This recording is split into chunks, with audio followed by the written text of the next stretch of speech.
या मिस्टर धीरज, आप कहाँ पे हैं? मैं होटल से बोल रहा हूँ। हम अभी माल रोड घूम रहे हैं। मिस्टर धीरज, मैं आपसे ये कंफर्म करना चाह रहा था, अभी आप शिमला अभी तो रुकेंगे ना आप? हाँ भैया, अभी तो 3 दिन का स्टे है, नहीं, मैं रुकेंगे आपसे बिल्कुल।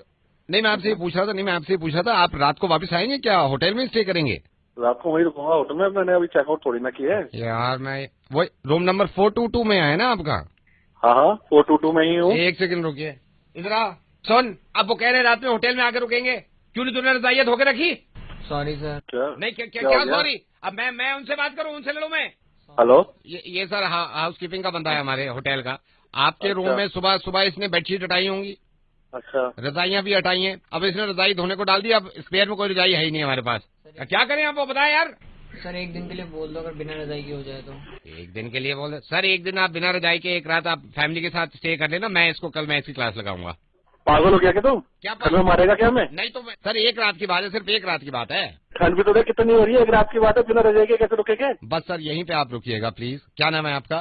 तो मेरा नाम तो अपना बाद में बताऊंगा, तू कौन बोल रहा है? मेरा बोलना बहुत जरूरी है, आप सिर्फ सुनिएगा सर। मैं आपको अब क्लियरली बताता हूँ सर, मैं रेडियो मिर्ची से नवेद बोल रहा हूँ। ना मैं आपको परेशान करना चाह रहा था, ना मैं आपका ज्यादा वक्त लेना चाह रहा था। धीरज, आप सिर्फ 1 मिनट के लिए मेरी बात सुनिएगा, और मैं आपके जरिए कुछ हिंदुस्तान को ही नहीं बल्कि पूरी दुनिया को ही बताना चाह रहा हूँ। मैं लोगों को समझाने की कोशिश कर रहा था, तो सोचा कि कैसे समझाऊं, फिर मुझे पता चला कि आप हाल फिलहाल में शिमला में हैं, घूमने गए हुए हैं।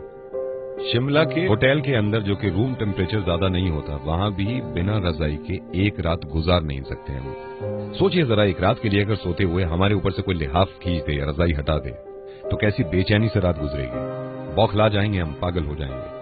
इस कॉल का मकसद ये है कि लोगों को पता चले कि ये हमारे लिए कितना कुछ करते हैं। आज अफसोस की बात यह है कि हनुमंत थप्पा ने दम तोड़ दिया और वो शहीद हो गए। और मैं ये सोच रहा था कि जब हनुमंत थप्पा बर्फ में फंसे हुए थे, जब उनकी सांसें चल रही थी, कुछ तो ख्याल आया होगा उन्हें अपनी बीवी के बारे में, कुछ तो सोच रहे होंगे वो अपने माँ बाप के बारे में। लेकिन उन्होंने तकलीफ उठाई, वो बेचैन रहे सिर्फ आपकी और मेरी वजह से, सिर्फ इस मुल्क की वजह से। मैं सिर्फ ये कहना चाह रहा हूं कि इनकी कुर्बानियों की कद्र करें हम, और इनकी इज्जत करा करें हम, क्योंकि इन्हीं से हैं हम।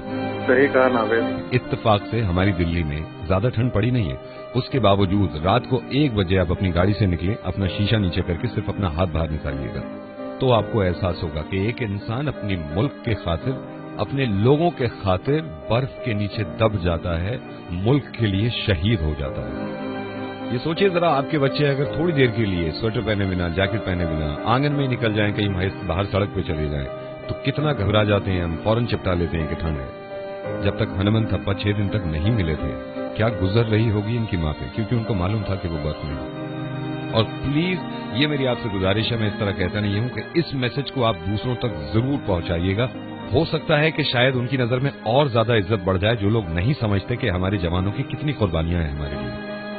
हम सब शुक्रगुजार हैं हनुमंत थप्पा के और बाकी उन सारे जवानों के जो अब भी ठंड में हमारी वजह से पहरा दे रहे हैं। और सलाम है उन माँ बापों को जो अपने बच्चों को आर्मी में भेजते हैं, अपनी वजह से नहीं, अपने मुल्क की वजह से। धीरज, बहुत बहुत शुक्रिया ये बात सुनने के लिए, और सिर्फ आपको ही नहीं सुनानी थी, अब जितने लोग ये सुन रहे हैं इन तक पहुंचानी थी, और आपकी जिम्मेदारी है कि आप दूसरों तक पहुंचाएं ये बात, प्लीज।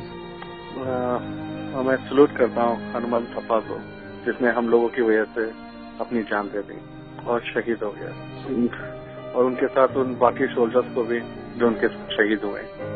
और बात खत्म करने से पहले ये मैंने कहीं पढ़ा और आपको बताना चाहता हूं मैं, कि तेरी सलामी में वो बर्फ भी आज पिघल गई होगी, जिसकी लाख कोशिशों के बाद भी तूने हथियार नहीं डाले।